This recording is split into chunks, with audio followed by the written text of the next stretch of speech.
વંદે ગુજરાત.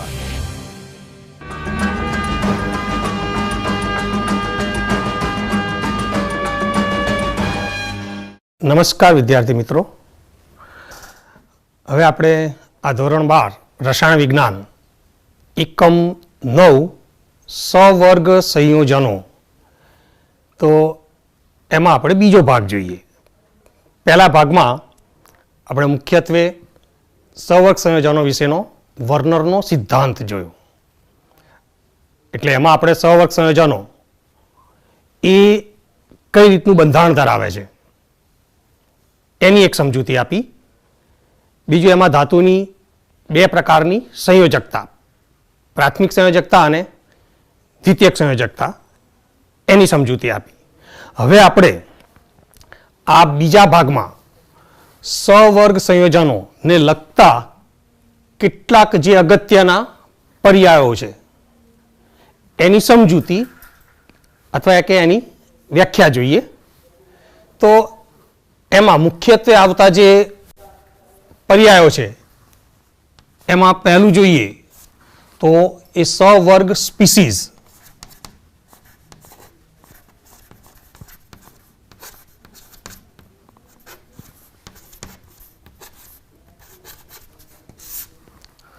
હવે સવર્ગ સ્પીસીઝ એટલે આપણે જે સવર્ગ સંયોજનો એનું સૂત્ર એક ઉદાહરણથી આપેલું હતું. દાખલા તરીકે CO Cl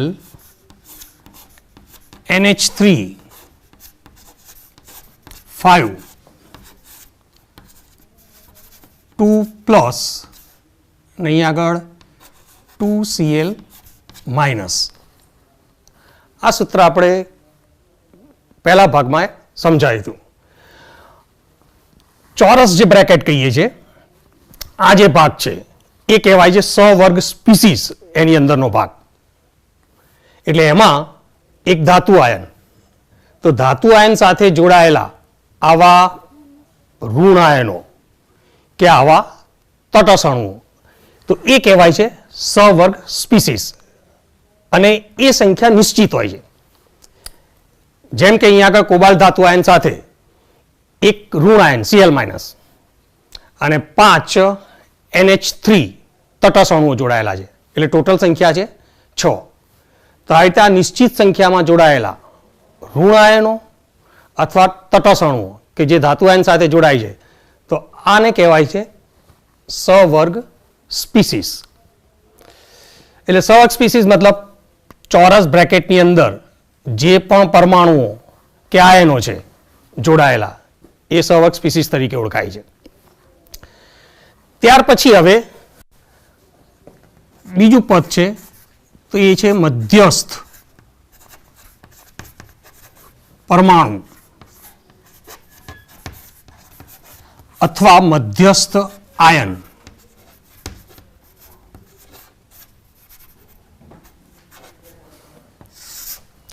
હવે આ બધી સમજૂતી એકદમ સહેલી છે. દાખલા તરીકે આ જે સવર્ગ સ્પીસીઝ છે એમાં ધાતુ આયન તરીકે કોબાલ્ટ 3 પ્લસ છે, તો એ અહીં આગળ મધ્યસ્થ પરમાણુ કે મધ્યસ્થ આયન તરીકે કહેવાય. દાખલા તરીકે અત્યારે આ મધ્યસ્થ આયન તરીકે છે, અને જ્યારે આપણે અહીં આગળ આનું બંધારણ સમજાવ્યું હતું તો ક્યાંક CO+3 આયન, એની સાથે એક Cl માઇનસ અને 5 NH3 જોડાયેલા છે. તો એ આપણે આ રીતે દર્શાયેલા.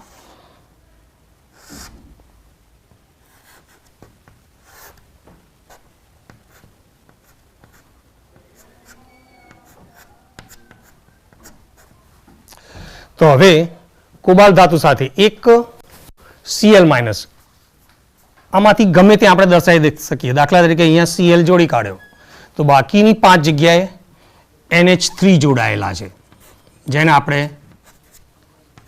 આ જોડી કાઢીએ.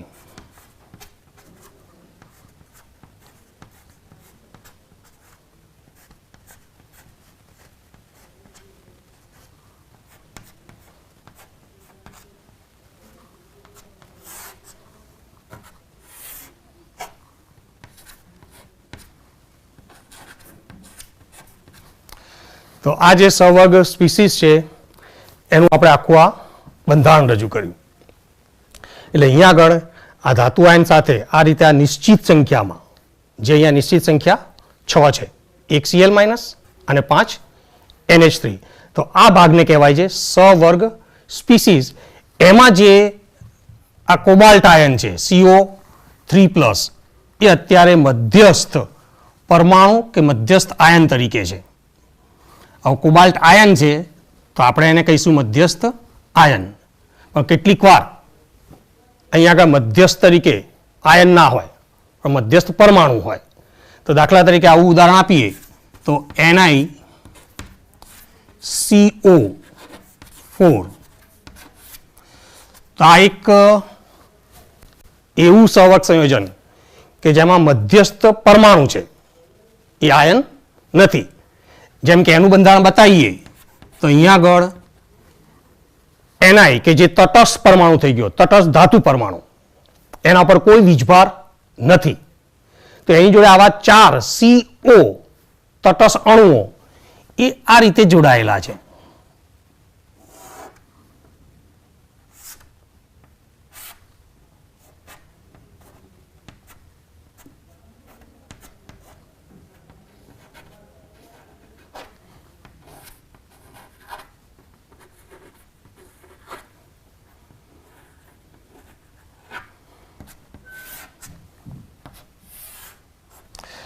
એટલે આખી એક આ તટસ્થ સ્પીસીસ જ છે.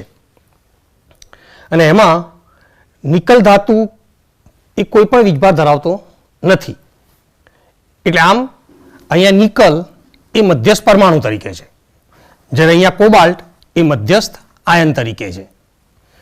એટલે એકદમ સાદી સમજૂતી કે આપણે જે સહવર્ગ સંયોજનનું સૂત્ર લખીએ તો એની અંદર આ જે મધ્યસ્થ પરમાણુ કે મધ્યસ્થ આયન છે એની આજુબાજુ આવા તટસ્થ અણુઓ અથવા તો ઋણ આયનો જોડાયેલા હોય.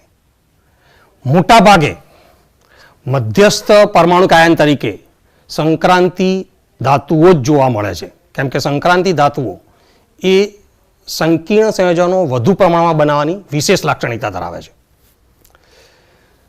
તો આ આપણે બીજો પર્યાય જોયો કે મધ્યસ્થ પરમાણુ અથવા તો આયન. હવે આપણે આ ત્રીજું પદ જોઈએ, એટલે કે ત્રીજો પર્યાય જે છે લિગેન્ડ. તો લિગેન્ડ એટલે આ જે મધ્યસ્થ પરમાણુ કે આયન છે એની સાથે આ જે ઋણ આયનો જોડાયા અથવા આ જે તટસ્થ અણુઓ જોડાયા, ટૂંકમાં એને લિગેન્ડ કહે છે. તો એની સંખ્યા નિશ્ચિત હોય છે અને એ આવી રીતે ચોક્કસ અવકાશીય ગોઠવણી ધરાવતા હોય છે. તો આવા ઋણ આયનો અથવા તટસ્થ અણુઓ લિગેન્ડ તરીકે ઓળખાતા હોય છે. એક તો એની સંખ્યા નિશ્ચિત હોય આપેલ સંયોજનમાં, અને સહવર્ગાંક અનુસાર એની અવકાશીય ગોઠવણી એટલે કે ભૌમિતિક રચના એ પણ નિશ્ચિત હોય છે. જેમ કે અહીંયા અષ્ટફલકીય રચનામાં આ એક Cl- અને 5 NH3 લિગેન્ડ જોડાયેલા છે.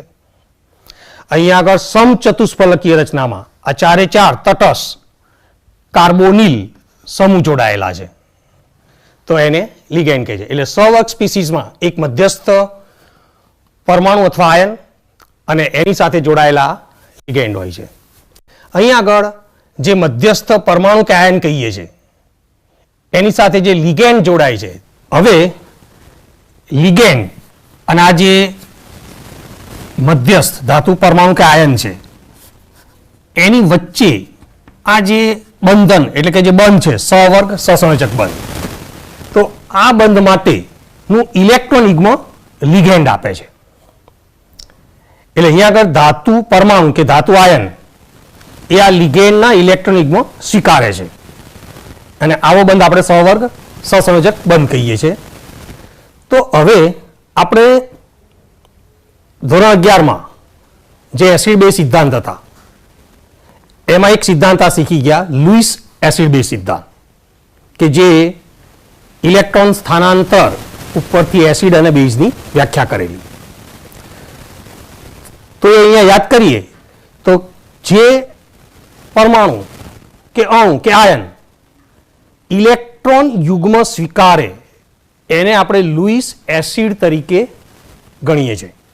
એટલે કે અહીંયા આગળ આ બંધનમાં ધાતુ પરમાણુ કે ધાતુ આયન ઇલેક્ટ્રોન યુગ્મ સ્વીકારે છે તો એને કહેવાય છે લુઈસ એસિડ.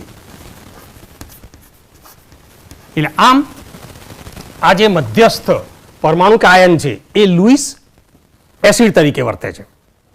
જ્યારે સામે જે લિગેન્ડ કહીએ છીએ કે જે ઇલેક્ટ્રોન યુગ્મ આપે છે તો લુઈસ એસિડ બેઝ સિદ્ધાંત પ્રમાણે જે ઇલેક્ટ્રોન યુગ્મ આપે એને લુઈસ બેઝ કહીએ છીએ. એટલે લિગેન્ડ એ લુઈસ બેઝ તરીકે વર્તે છે.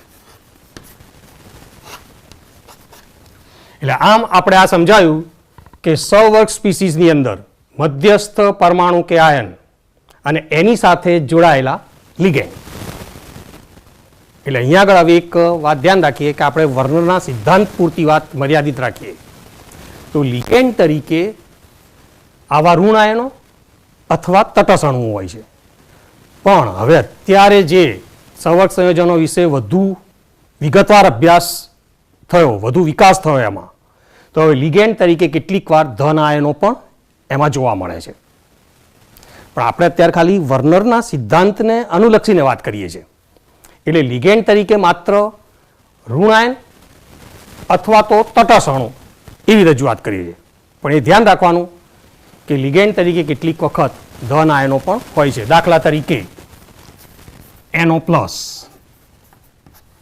તો આ એક ધન આયન લિગેન્ડ છે જેનું નામ છે નાઇટ્રોસોનિયમ.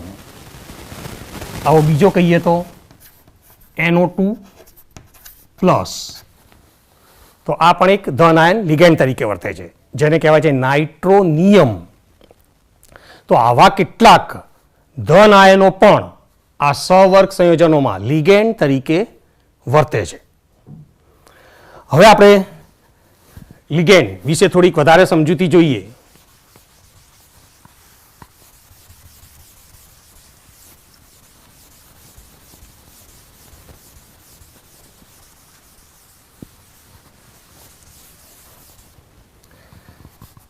તો આપણે આ ત્રીજું જે પદ લીધું લિગેન્ડ.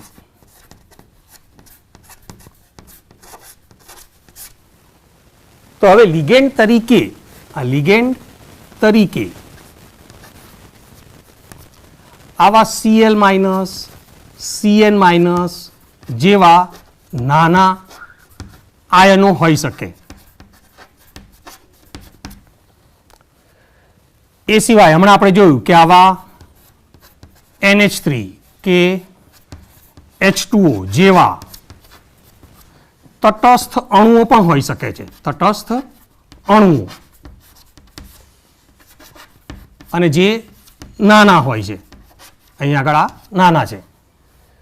તો મુખ્યત્વે આવા લિગેન્ડ તરીકે ઋણ આયનો સાદા અથવા આવા નાના તટસ્થ અણુઓ, કેટલીક વાર મોટા અણુઓ હોય છે. દાખલા તરીકે એક ઉદાહરણ લઈએ તો આ CH2 બોન્ડ CH2 અને બંને કાર્બન સાથે આ NH2 સમૂહ જોડી દઈએ તો આ એક મોટો અણુ થયો કહેવાય જે લિગેન્ડ તરીકે વર્તે છે.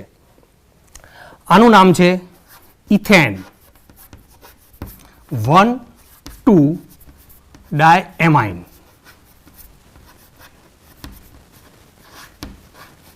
હા, હવે આ અણુ બહુ મોટો છે પણ આપણે જ્યારે સંકીર્ણનું સૂત્ર લખતા હોય તો આવો મોટો અણુ સૂત્રમાં લખવો અગવડ પડે. તો આવા જે મોટા લિગેન્ડ હોય તો એને ટૂંકા સૂત્રથી પણ રજૂ કરાય છે. જેમ કે આ ઇથેન 1,2-ડાયમાઇન તો એને ટૂંકું સૂત્ર છે EN. એટલે જ્યારે પણ EN લખેલું હોય તો એ લિગેન્ડ તરીકે ઇથેન 1,2-ડાયમાઇન કહેવાય છે. આવા ઘણા બધા લિગેન્ડ છે કે જે આવા મોટા કદ ધરાવે છે અને એમના આવા ટૂંકા સૂત્રથી રજૂ પણ કરી શકાય છે. બીજું એક ઉદાહરણ આપીએ તો દાખલા તરીકે N પછી બ્રેકેટમાં CH2 NH2 થ્રાઇસ. એટલે કે નાઇટ્રોજન સાથે આ ત્રણ સમૂહ જોડાયેલા છે. તો આ એક આના કરતાં પણ વધારે મોટો અણુ છે જે લિગેન્ડ તરીકે વર્તે છે. આમ એને કહેવાય છે નાઇટ્રિલો નાઇટ્રિલો ટ્રાય ઇથાઇલ એમાઇન કહે છે એને. તો આવા કેટલાક મોટા અણુઓ. પછી હજી પણ કહીએ તો જે જૈવિક સંવર્ગ સંયોજનો છે એમાં પ્રોટીન જેવા બૃહદ અણુઓ હોય છે. પ્રોટીન તો ખૂબ જ મોટો અણુ છે, તો એ પણ લિગેન્ડ તરીકે વર્તે છે. એટલે આમ લિગેન્ડ તરીકે આવા સાદા આયનો અથવા આવા નાના નાના તટસ્થ અણુઓ અથવા તો આવા મોટા અણુઓ અથવા તો ખૂબ જ મોટા હોય એટલે કે બૃહદ અણુઓ તે લિગેન્ડ તરીકે વર્તે છે. એટલે આમ લિગેન્ડ તરીકે સામાન્ય રીતે કઈ સ્પીસીઝ હોય છે એ આપણે એનું ઉદાહરણ આપ્યું. હા, હવે લિગેન્ડના પ્રકાર જોઈએ.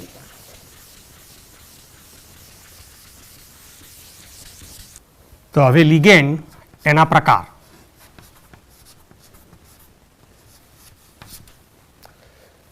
તો દાખલા તરીકે એમાં પહેલું લઈએ એકદંતીય લિગેન્ડ.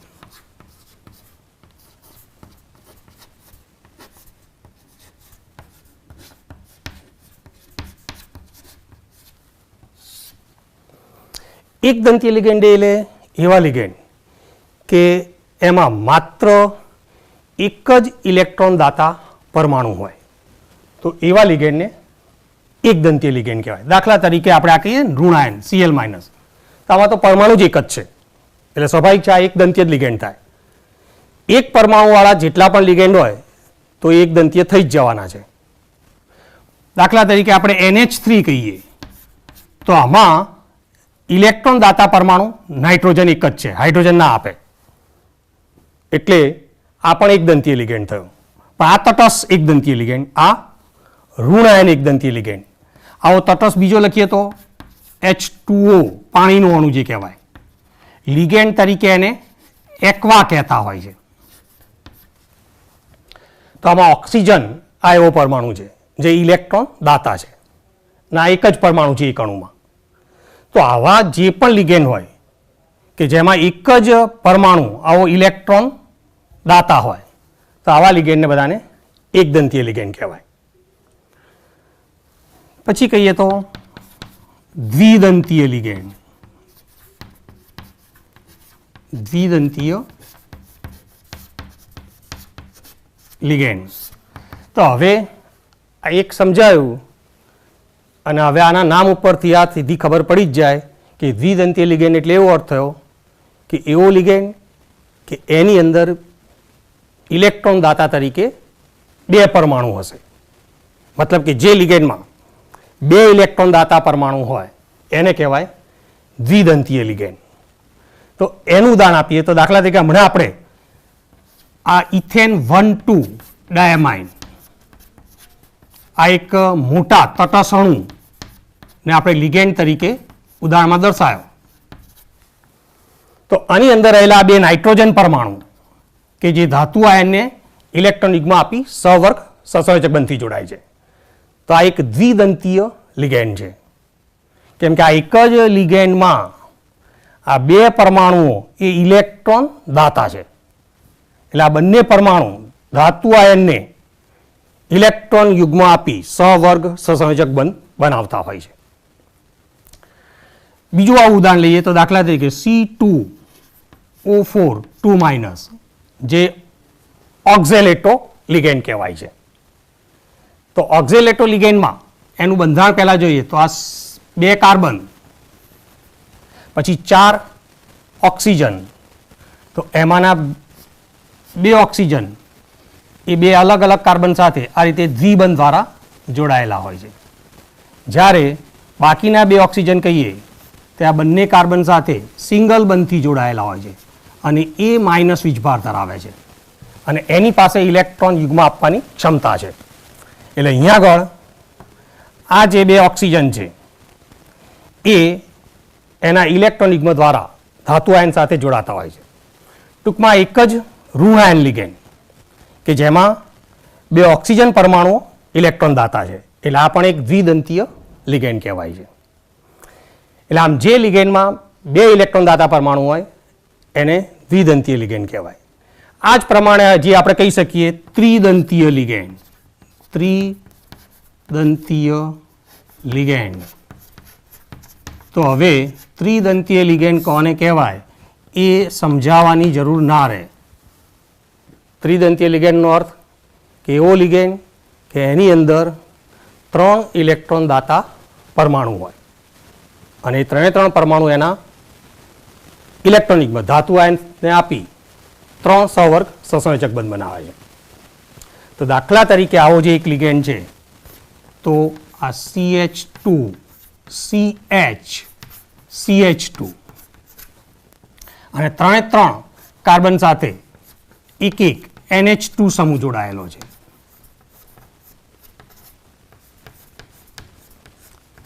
તો આ જે 3 NH2 સમૂહ છે એના 3 નાઇટ્રોજન ઉપર આવું એક અબંધકારક ઇલેક્ટ્રોનિકમાં હોય છે જે ધાતુ આયનને આપી 3 સહવર્ગ સહસંયોજક બંધ બનાવે છે.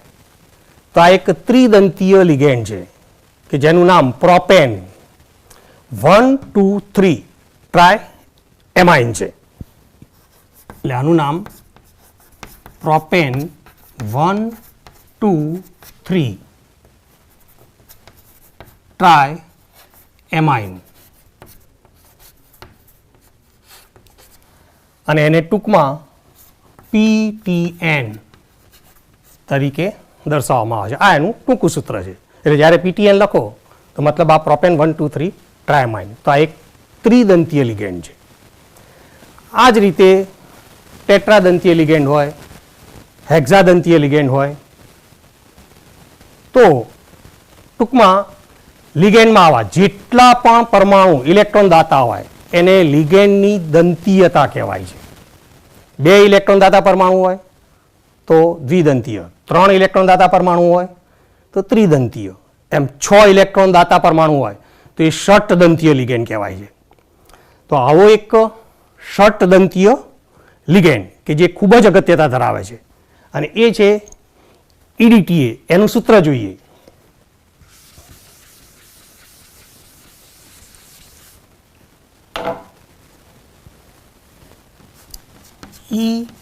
EDTA જેનો વીજભાર છે 4-. એનું આખું નામ જોઈએ તો ઇથિલિન ડાયમાઇન ટેટ્રા એસિટેટ. તો આ એક ષટદંતીય લિગેન્ડ છે અને એની અંદર 6 ઇલેક્ટ્રોન દાતા પરમાણુઓ છે. તો હવે એનું બંધારણ જોઈએ. જો ઇથિલિન મતલબ 2 કાર્બન, તો આ રીતે. પછી આવે છે ડાયએમાઇન એટલે 2 એમાઇન સમૂહના નાઇટ્રોજન. આમ પૂરું જ કરી દેવું હોય તો આ રીતે થઈ જાય. તો આ આપણે લિગેન્ડ બતાવી દીધો. આ છે ઇથેન 1,2 ડાયમાઇન છે. પણ હવે આપણે લખો છે ઇથિલિન ડાયમાઇન ટેટ્રા એસિટેટ. એટલે ટેટ્રા એસિટેટ મતલબ 4 એસિટેટ આયન હવે આમાં જોડવા છે. એ 4 એસિટેટ આ બંને નાઇટ્રોજન સાથે જોડવાના છે. એટલે બંને નાઇટ્રોજન ઉપર જે 2 હાઇડ્રોજન છે એને કાઢી નાખવાના. એટલે બંને સાથે હવે આપણે 2 એસિટેટ સમૂહ જોડી દઈએ. તો એક અહીંયા આગળ તો આ CH2 બોન્ડ COO માઇનસ અને બીજો આ CH2 બોન્ડ COO માઇનસ. એ જ પ્રમાણે આ નાઇટ્રોજન સાથે પણ 2 એસિટેટ જોડી દઈએ.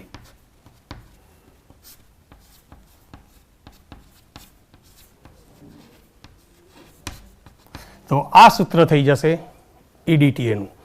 Ethylene diamine tetra acetate. હા, તો આમાં ઇલેક્ટ્રોન દાતા પરમાણુઓ કયા 6 છે? તો એક તો આ 4 ઓક્સિજન અને બાકીના 2 છે એ આ નાઇટ્રોજન. એટલે 2 નાઇટ્રોજન અને 4 ઓક્સિજન. તો આ ઇલેક્ટ્રોન દાતા પરમાણુ છે એટલે ટોટલ 6 થયા. તો આ EDTA આવો એક અગત્યનો ષટદંતીય લિગેન્ડ છે. એટલે આપણે આમ અહીંયા લિગેન્ડના જે પ્રકાર જોયા, એકદંતીય, દ્વિદંતીય, ત્રિદંતીય, પછી આ કહીએ તો ષટદંતીય. તો એની સમજૂતી તે હવે સહેલી જ છે કે જે આપણે શેના પરથી નક્કી કરીએ છીએ તો કે લિગેન્ડમાં કેટલા પરમાણુ ઇલેક્ટ્રોન દાતા છે એ સંખ્યા ઉપરથી નક્કી કરીએ છીએ. હા, તો હવે એક વ્યાપક રીતે એવું કહેવાય કે આ એક દંતીય લિગેન્ડ કે જેમાં એક જ ઇલેક્ટ્રોન દાતા પરમાણુ છે, પણ બાકીના કહીએ દ્વિદંતીય, ત્રિદંતીય, ટેટ્રાદંતીય કે ષડદંતીય, એ બધા એવા લિગેન્ડ છે કે જેમાં એક કરતાં વધુ ઇલેક્ટ્રોન દાતા પરમાણુઓ છે. તો આવા લિગેન્ડને બહુદંતીય લિગેન્ડ તરીકે ઓળખવામાં આવે છે. એટલે બહુદંતીય લિગેન્ડ એ કોઈ એક અલગ પ્રકાર નહીં, પણ બહુદંતીય લિગેન્ડ એ શબ્દ કોના માટે વપરાય છે? તો જેમાં એક કરતાં વધુ ઇલેક્ટ્રોન દાતા પરમાણુ હોય તો આવા લિગેન્ડ કહેવાય છે બહુદંતીય. મતલબ દ્વિદંતીય લિગેન્ડને કહેવાય બહુદંતીય લિગેન્ડ, ત્રિદંતીય લિગેન્ડને કહેવાય બહુદંતીય લિગેન્ડ, ષડદંતીય લિગેન્ડને પણ કહેવાય બહુદંતીય લિગેન્ડ.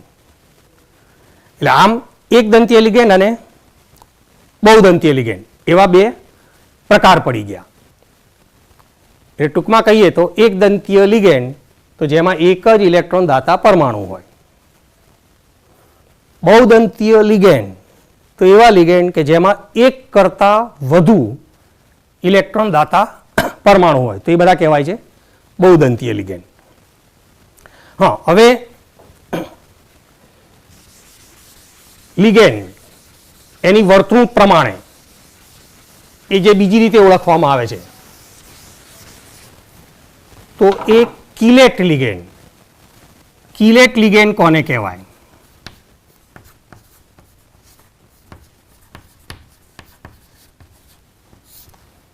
તો ટૂંકમાં અહીંયા કહીએ તો જ્યારે પણ લિગેન્ડ એ મધ્યસ્થ પરમાણુ કે આયન સાથે જોડાય તો એક સાથે એના બે કે બેથી વધુ પરમાણુ ઇલેક્ટ્રોન આપીને જ્યારે જોડાય તો એવા લિગેન્ડ કિલેટ લિગેન્ડ તરીકે ઓળખાય. એટલે જે લિગેન્ડમાં બે કે બેથી વધુ પરમાણુઓ એક સાથે એક જ ધાતુ આયનને ઇલેક્ટ્રોન યુગ્મનું દાન કરી સહવર્ગ સંયોજક બંધ બનાવે એવા લિગેન્ડ કહેવાય કિલેટ લિગેન્ડ. ટૂંકમાં આ બધા લિગેન્ડ છે બહુદંતીય લિગેન્ડ છે, કેમ કે બહુદંતીય લિગેન્ડમાં જ એવું હોય છે કે તેના બે કે બેથી વધુ પરમાણુઓ એક સાથે એક જ ધાતુ આયનને ઇલેક્ટ્રોન યુગ્મ આપતા હોય છે.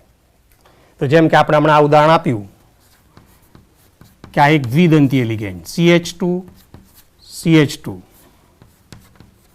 અને એની સાથે જોડાયેલા બે એમિનો સમૂહ NH2 અને આ નાઇટ્રોજન એ એના ઇલેક્ટ્રોન યુગ્મ ધાતુ આયનને એક સાથે આપે છે. એટલે આ બંને એક જ ધાતુ આયન સાથે સહવર્ગ સંયોજક બંધથી જોડાય છે. તો માની લો કે અહીંયા આગળ આ ધાતુ આયન હોય, હવે આ બંને નાઇટ્રોજન એની સાથે આમ ઇલેક્ટ્રોન યુગ્મ આપીને આવો સહવર્ગ સંયોજક બંધ બનાવે તો આ જે રચના બનશે એ રચના પણ ચક્રીય બનશે. આવી રચના પણ ચક્રીય જ બનશે. તો આવા બધા જ લિગેન્ડ એ કિલેટ લિગેન્ડ કહેવાય છે. હવે કિલેટ લિગેન્ડ કેમ કહ્યું? તો આવી ચક્રીય રચનાથી જે પણ સહવર્ગ સંયોજક બંધ બને છે એને કિલેટ સંયોજન કહે છે. દાખલા તરીકે આપણે આવું એક સંયોજન લઈએ કે અહીંયા CuEn ટ્વાઇસ 2+. તો અહીંયા En એટલે એ આના માટેનું ટૂંકું સૂત્ર છે, ઇથેન 1,2 ડાયામાઇન. તો અહીંયા આગળ કોપર ધાતુ આયન સાથે આવા બે લિગેન્ડ જોડાયેલા છે. તો આપણે એની રચના બતાવીએ તો એ આ રીતે થાય. આ કોપર મધ્યસ્થ ધાતુ આયન કે જેની સંયોજકતા થશે +2 એટલે કે એની આ પ્રાથમિક સંયોજકતા અથવા ઓક્સિડેશન આયન. તો એની જોડે આવા બે લિગેન્ડ જોડીએ તો આ એક NH2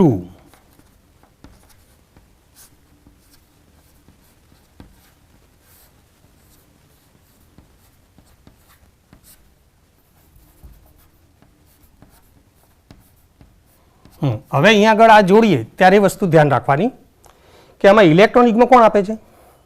નાઇટ્રોજન.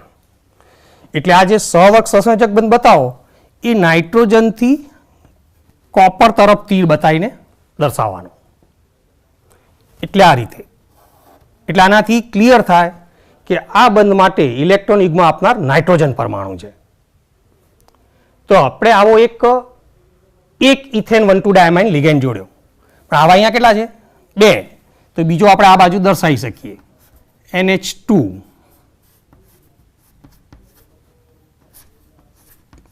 જ્યાં CH2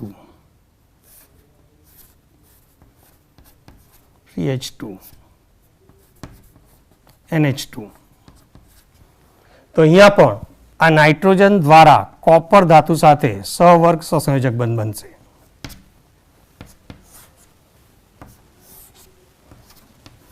ટુ પ્લસ અને આને બેલેન્સ કરવો હોય તો જોડે અહીંયા આગળ કોઈ પણ ઋણાયન જોડી દો. દાખલા તરીકે SO4 કે જેની સંયોજકતા -2 છે. તો આખું એક સહવર્ગ સંયોજન થઈ ગયું કે જેમાં આવું બહુદંતીય લિગેન્ડ જોડાતા આ રચના ચક્રીય બને છે. તો આવી જે ચક્રીય રચનાથી બનતા સંયોજનો છે એને કહેવાય છે કિલેટ સંયોજનો.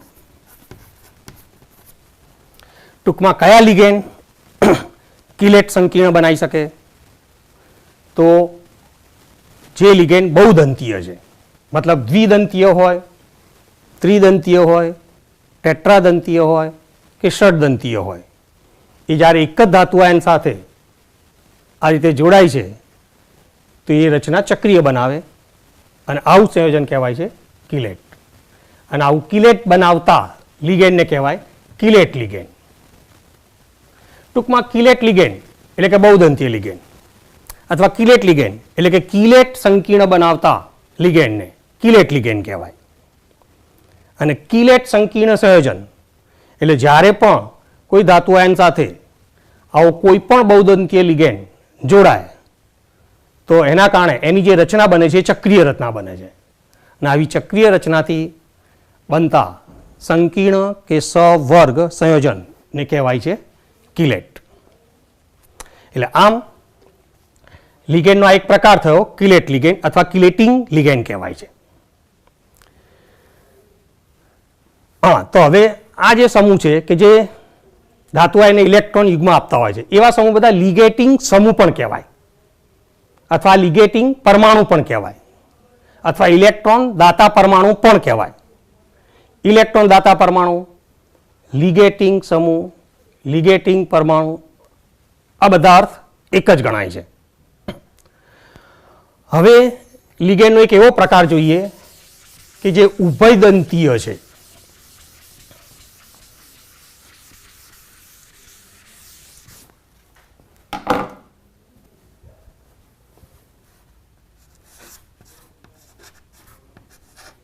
ઉભયદંતીય લિગેન્ડ.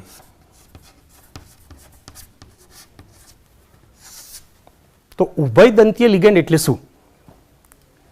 તો આ એક એવા લિગેન્ડ છે, દાખલા તરીકે આપણે ઉદાહરણ આપીએ કે નાઇટ્રાઇટ આયન NO2-. તો જ્યારે આ લિગેન્ડ તરીકે વર્તે તો કયો પરમાણુ ધાતુ આયનને ઇલેક્ટ્રોન યુગ્મ આપશે? એટલે કે ઇલેક્ટ્રોન ડોનર પરમાણુ કયો છે આમાં? તો નાઇટ્રોજન હોઈ શકે છે અને ઓક્સિજન હોઈ શકે છે. જો અહીંયા આગળ આ ધાતુ આયન એને ઇલેક્ટ્રોન નાઇટ્રોજન આપતો હોય તો એ બંધારણ થોડુંક આ રીતનું આવશે. અહીંયા નાઇટ્રોજને આ ધાતુને ઇલેક્ટ્રોન આપેલા છે તો આ જે લિગેન્ડ છે એનું નામ થશે નાઇટ્રાઇટો. નાઇટ્રાઇટો લિગેન્ડ નાઇટ્રાઇટો છે પણ હવે એમાં ઇલેક્ટ્રોન યુગ્મ આપે છે કોણ? તો નાઇટ્રોજન પરમાણુ, એટલે નાઇટ્રાઇટો N કહેવાય છે આને. પણ માની લો કે આ ઓક્સિજન પરમાણુ એ ધાતુ આયનને ઇલેક્ટ્રોન યુગ્મ આપતો હોય તો આ રીતે ઓક્સિજન એની સાથે સિંગલ બનતી નાઇટ્રોજન અને દ્વિબનતી ઓક્સિજન, એટલે ટૂંકમાં આ છે નાઇટ્રાઇટો જ લિગેન્ડ. NO2- જ છે પણ આમાં ધાતુ આયનને ઇલેક્ટ્રોન આપે છે કોણ? ઓક્સિજન પરમાણુ. એટલે અહીંયા આ જે લિગેન્ડ કહેવાય છે એ નાઇટ્રાઇટો O કહેવાય છે. એટલે આ નામકરણ કઈ રીતે કર્યું? તો લિગેન્ડનું નામ તો નાઇટ્રાઇટો જ છે પણ એમાં ઇલેક્ટ્રોન દાતા પરમાણુ કયો છે એને એની પાછળ લખી કાઢવામાં આવે છે. તો આ નાઇટ્રાઇટો N લિગેન્ડ, તો આ નાઇટ્રાઇટો O લિગેન્ડ કહેવાય છે.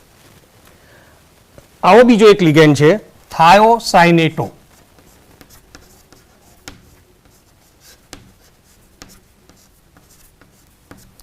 થાયોસાઇનેટો લિગેન્ડ, એટલે કે SCN- આ કહેવાય છે થાયોસાઇનેટો. તો એ પણ આવો એક ઉભયદંતીય લિગેન્ડ છે. એટલે આ લિગેન્ડમાં પણ અહીંયા બે જુદા જુદા ઇલેક્ટ્રોન દાતા પરમાણુઓ છે, પણ એમાંથી કયો પરમાણુ ધાતુ આયનને ઇલેક્ટ્રોન યુગ્મ આપશે એના ઉપરથી એનું આ રીતે નામ આવશે.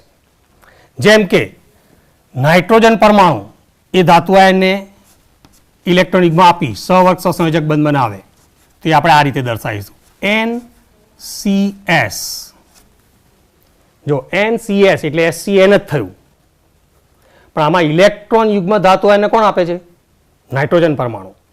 એટલે આ લિગેન્ડ કહેવાશે થાયોસાઇનેટો, અને પાછળ શું લખીશું? N, જે ઇલેક્ટ્રોન દાતા પરમાણુ છે. પણ જો નાઇટ્રોજન ઇલેક્ટ્રોન યુગ્મ ના આપે, એની જગ્યાએ સલ્ફર આપે, એટલે કે આ રીતે, તો SCN. તો હવે અહીંયા ઇલેક્ટ્રોન દાતા તરીકે સલ્ફર છે, એટલે એનું નામ થશે થાયોસાઇનેટો. તો પાછળ ઇલેક્ટ્રોન દાતા સલ્ફર છે એટલે S. તો આ પણ એક ઉભયદંતીય લિગેન્ડ કહેવાય.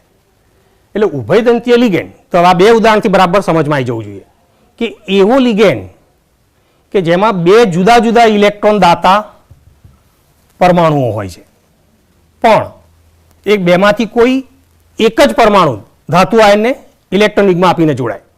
બંને એક સાથે નથી આપતા. જેમ કે અહીંયા નાઇટ્રોજન ઇલેક્ટ્રોન યુગ્મ આપ્યું તો ઓક્સિજન નહીં આપે, અને અહીંયા ઓક્સિજન ઇલેક્ટ્રોન યુગ્મ આપી બંધ બનાવ્યો તો નાઇટ્રોજન નહીં આપે. નહીં તો આ બહુદંતીય લિગેન્ડમાં આવી જાય. એટલે બહુદંતીય લિગેન્ડમાં એક સાથે બે કે બેથી વધુ પરમાણુ ઇલેક્ટ્રોન યુગ્મ ધાતુ આયનને આપતા હોય છે. એટલે આ લિગેન્ડ છે એકદંતીય જ, પણ એને ઉભયદંતીય કેમ કહ્યો? તો કે એના ઇલેક્ટ્રોન દાતા પરમાણુ તરીકે બે જુદા જુદા પરમાણુ હોય છે. એ બેમાંથી કોઈ એક જ પરમાણુ એ ધાતુ આયનને ઇલેક્ટ્રોન યુગ્મ આપે, અને કયો પરમાણુ ઇલેક્ટ્રોન યુગ્મ આપે છે એના ઉપરથી એ લિગેન્ડનું નામ લખાય છે. જેમ કે અહીંયા નાઇટ્રોજન આપ્યું તો નાઇટ્રાઇટો N, અહીંયા ઓક્સિજન ઇલેક્ટ્રોન યુગ્મ આપ્યું તો નાઇટ્રાઇટો O. એમ થાયોસાઇનેટોમાં અહીંયા નાઇટ્રોજન ઇલેક્ટ્રોન યુગ્મ આપ્યું તો થાયોસાઇનેટો N, અહીંયા સલ્ફર ઇલેક્ટ્રોન યુગ્મ આપ્યું તો આ થાયોસાઇનેટો S કહેવાય. તો આમ આ ઉભયદંતીય લિગેન્ડ. એટલે આપણે અહીંયા આગળ આ લિગેન્ડની સમજૂતી આખી જે જોઈ કે લિગેન્ડ કોને કહેવાય, પછી લિગેન્ડ તરીકે કયા પરમાણુ કે આયન કે અણુ વર્તે એ જોયું, પછી લિગેન્ડના પ્રકાર એની દંતીયતાના આધારે જોયા, એકદંતીય, દ્વિદંતીય, ત્રિદંતીય કે ષટદંતીય. એના પરથી લિગેન્ડમાં બે ભાગ પણ પાડ્યા, એકદંતીય લિગેન્ડ અને બહુદંતીય લિગેન્ડ. પછી કિલેટ લિગેન્ડ કોને કહેવાય એ જોયું, અને એના ઉપરથી કહ્યું કિલેટ સંયોજન કોને કહેવાય. અને ત્યાર પછી એક આ ખાસ પ્રકાર થયો ઉભયદંતીય લિગેન્ડ. તો આ સમજૂતી હતી લિગેન્ડની. હવે બીજા જે પર્યાયો છે જે આપણે વર્નરના સિદ્ધાંતમાં અમુક રજૂઆત કરેલી છે. તો હવે સવર્ગ આંક.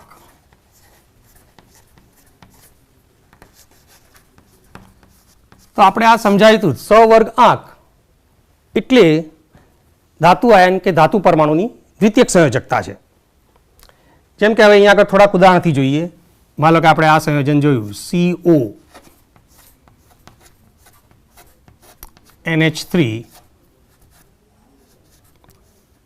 6 3+ અને એની સાથે જોડાયેલા 3 Cl-. તો આના બંધારણમાં આપણે આ રજૂ કરેલું કે આ કોબાલ્ટ ધાતુ આયન કે એની સાથે આવા 6 તટસ્થ NH3 એ અષ્ટફલકીય રચનામાં જોડાયેલા છે. આ 4 જે NH3 જોડાય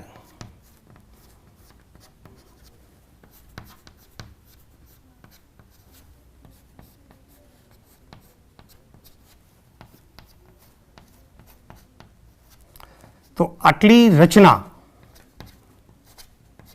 એ સમચોરસ રચના છે. આમ ત્રાસો ચોરસ કહેવાય અને ચોરસના 4 ખૂણા ઉપર 4 NH3 છે.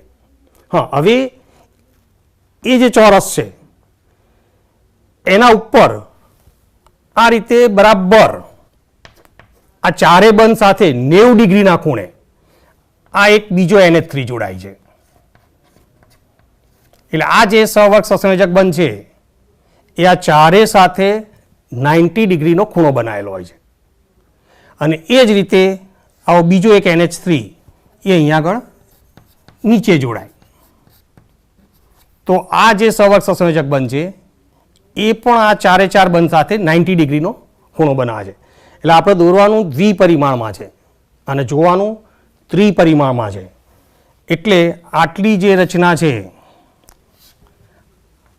આ રચના એ ચોરસ છે, સમતલીય ચોરસ. હા, અને એ જે સમતલ બને છે એની સાથે 90 ડિગ્રીના ખૂણે NH3 જોડેલો છે અને 90 ડિગ્રીના ખૂણે નીચે NH3 જોડેલો છે. એટલે આમ ત્રાસુ સમતલ કહીએ તો આટલો ભાગ આપણને આમ દેખાતો ના હોય એવું કહેવાય. અને હવે આ NH3 ને આ ચારે સાથે જોડો તો ઉપર ચોરસ પિરામિડ બને આ રીતે, અને આ NH3 ને પણ આ ચારે ખૂણા સાથે જોડો તો નીચે ઊંધો ચોરસ પિરામિડ બનશે.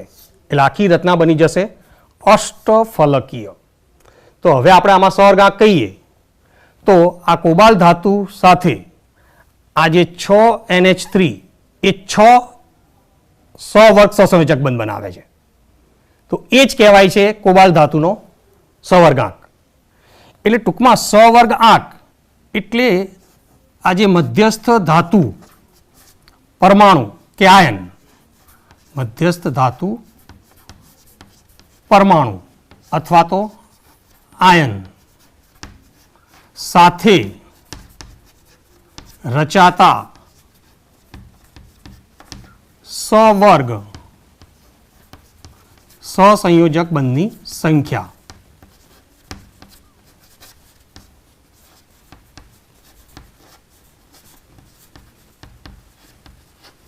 એટલે મધ્યસ્થ ધાતુ પરમાણુ સાથે 6 સહવર્ગ સહસંયોજક બંધ રચાયા તો ધાતુ આયનનો સહવર્ગાંક થઈ ગયો 6.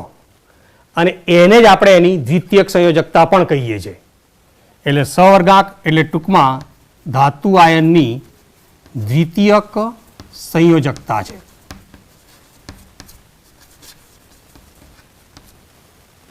એટલે અહીંયા કોબાલ્ટ ધાતુ આયનની દ્વિતીયક સંયોજકતા કેટલી તો કે 6. કોબાલ્ટ ધાતુ આયન એનો સહવર્ગાંક કેટલો તો કે 6. અને કોબાલ્ટ ધાતુ આયન સાથે કુલ કેટલા સહવર્ગ સહસંયોજક બંધ રચાયા તો પણ 6. એટલે આ બધા એક જ પદ છે, સહવર્ગાંક, રચાતા સહવર્ગ સહસંયોજક બંધની સંખ્યા અને દ્વિતીયક સંયોજકતા. જેમ કે આપણે આ સંયોજન રજૂ કર્યું NiCO4, તો અહીંયા આગળ આ મધ્યસ્થ ધાતુ પરમાણુ તરીકે નિકલ છે અને લિગેન્ડ તરીકે CO કાર્બોનિલ છે અને એની સંખ્યા 4 છે. આ પણ એક દંતીય લિગેન્ડ છે પણ એ આ રીતે સમચતુષ્ફલકીય રચનામાં જોડાય છે. એટલે આ એક લિગેન્ડ CO એ આ કાર્બન દ્વારા નિકલ સાથે જોડાય, પછી આ બીજો લિગેન્ડ CO એ આ કાર્બન દ્વારા એ નિકલ સાથે સહવર્ગ સહસંયોજક બંધથી જોડાય. આટલી રચના બોર્ડના સમતલમાં છે. હવે બાકીના જે બે CO જોડીએ એમાંથી એક આપણી તરફ આવશે, એને આપણે આ રીતે બતાવી શકીએ CO. એટલે અહીંયા આગળ આ જે બંધ છે એ સહવર્ગ સહસંયોજક બંધ છે અને બીજો એક CO જોડાય છે એ બોર્ડના સમતલની પાછળની બાજુથી જોડાય છે. એટલે આ જે 4 સહવર્ગ સહસંયોજક બંધ છે એમાંથી આ બે જ બોર્ડના સમતલમાં, આ આપણી તરફ આવે, આ પાછળની બાજુ જાય. એટલે આખી આ રચના બને છે સમચતુષ્ફલકીય, કે જેમાં નિકલ ધાતુ પરમાણુ સાથે 4 CO લિગેન્ડ એક એક સહવર્ગ સહસંયોજક બંધથી જોડાય છે. એટલે અહીંયા આગળ આ જોઈ શકીએ કે નિકલ સાથે કેટલા સહવર્ગ સહસંયોજક બંધ બન્યા 4. એટલે કે નિકલ ધાતુનો સહવર્ગાંક કેટલો છે તો એનો સહવર્ગાંક 4, કેમ કે એની સાથે 4 સહવર્ગ સહસંયોજક બંધ બન્યા. અને નિકલ ધાતુ પરમાણુનો એની દ્વિતીયક સંયોજકતા કેટલી તો પણ 4 કહેવાય.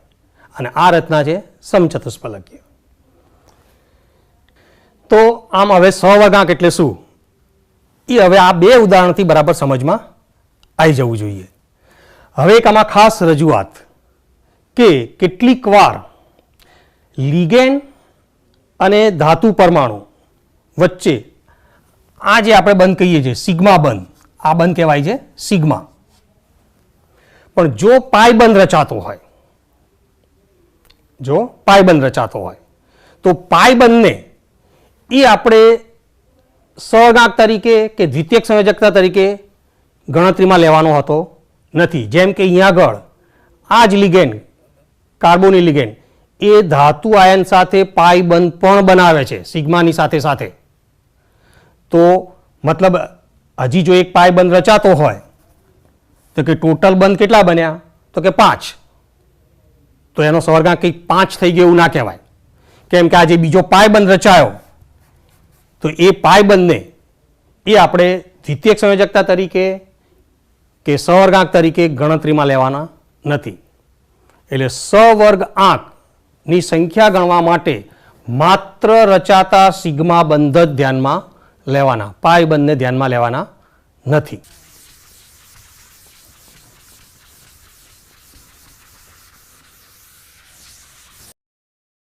હવે આપણે કહીએ સહવર્ગ પ્રભાવ ક્ષેત્ર. હવે આ એક સાદો અર્થ છે. સહવર્ગ પ્રભાવ ક્ષેત્ર એટલે શું? તો જેમ કે આ એક સંકીર્ણ સંયોજન CO Cl2 NH3 4 Cl, આ પ્લસના માઇનસ. તો સહવર્ગ પ્રભાવ ક્ષેત્ર એટલે ધાતુ આયન અને એની સાથે સહવર્ગ સહસંયોજક બંધથી જોડાયેલા આ લિગેન્ડ, એને આપણે આ ચોરસ કૌંસમાં દર્શાવીએ છીએ. તો આ આખો કહેવાય છે પ્રભાવ ક્ષેત્ર, એટલે કે સહવર્ગ પ્રભાવ ક્ષેત્ર.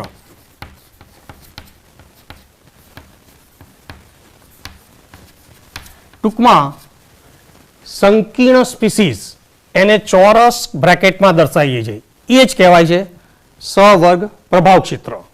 અને ચોરસ કૌંસની બહાર આ જે બાકીના આયન લખાય છે કે જે આના વીજભારને બેલેન્સ કરવા માટેના છે એ પ્રતિ આયન તરીકે ઓળખાતા હોય છે.